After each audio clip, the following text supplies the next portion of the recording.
characteristic shared by the rebellious colonies was population growth. In 1700, there were fewer than 300,000 souls, about 20,000 of whom were African. By 1775, 2.5 million inhabited the 13 colonies, of whom 500,000 were African.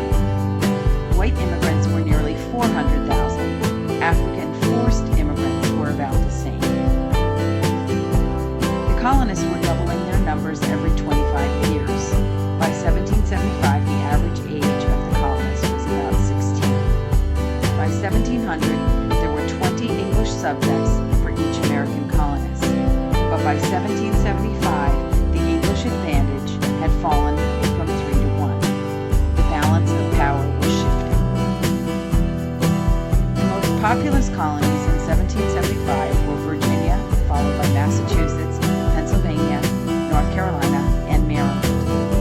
Only 4 cities were of any size. Philadelphia with 34,000, followed by New York, Boston, and Charleston. About 90% of the colonists lived in rural areas. America was a melting pot from the beginning, with numerous foreign groups, as seen in the map on 5.1. Germans were about 6%, or 150,000, by 1775. Germans fled religious persecution, economic oppression, and war in the 1700s and settled chiefly in Pennsylvania. They were primarily Lutherans, and they were known as the Pennsylvania Dutch, and they were 1/3 of the colony's population living in the back country. This is map 5.1, showing immigrant groups in 1775. America was already a nation of diverse nationalities in the colonial period. This map shows the great variety of immigrant groups, especially in Pennsylvania and New York. It also illustrates the tendency of later arrivals, particularly the Scots-Irish, to push into the back country, which is closer to the Appalachian Mountains. And we will look at these maps from the chapter in our classroom activities. Scots-Irish numbered about 175,000, or 7% of the population by 1775. Although non-English, they did speak English. Over centuries, they had been transplanted to Northern Ireland.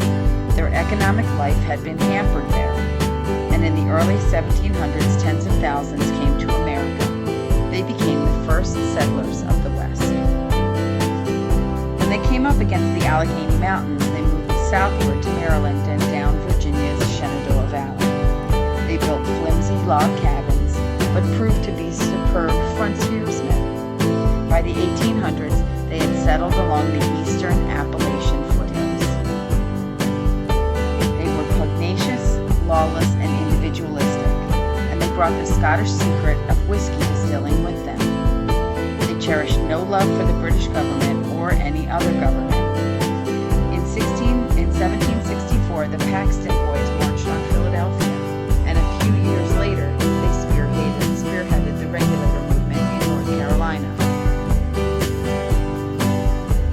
They led the armed march of the Paxton Boys on Philadelphia in 1764, protesting the Quaker oligarchs' lenient policy toward the Native Americans, and a few years later spearheaded the Regulator movement in North Carolina, which was a small but nasty insurrection against the eastern domination of the colony's affairs. Much of these people would eventually join and become embattled American revolutionaries. About 5% were other European groups: French Huguenots, Welsh, Dutch, Swedes, Jews, Irish, Swiss, and Scots Islanders. 49% of the population remained Anglo-Saxon. Africans were the largest non-English group. They were 20% of the colonial population by 1775, and the South held 90% of all the slaves in the country. New England had the least ethnic diversity. Figure 5.1 shows the ethnic and racial composition of the American people as of 1790, showing the English making up 49%, followed by African, Scottish, German, Scots-Irish,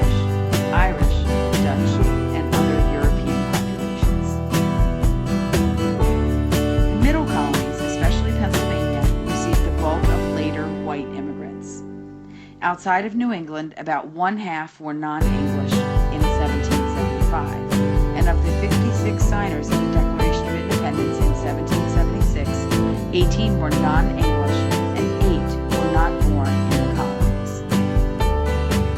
These immigrants laid the foundations for a new multicultural American national identity as different groups intermingled.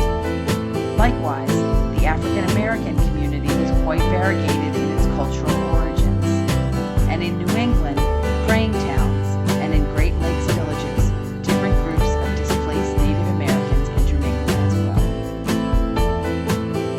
Africans in America. In the deepest South, slave life was very severe.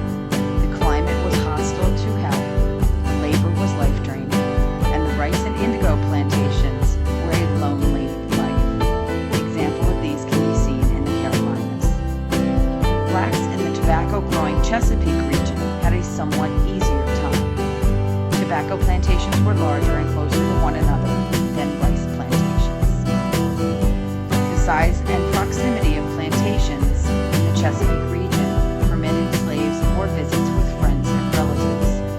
As the population of female slaves rose by 1720, family life was possible. Growth was then mainly by natural increase, while the deeper South still depended on the importation of slaves. The number of slaves in the North grew as well during this time. The language Gullah evolved among the South Carolina Africans.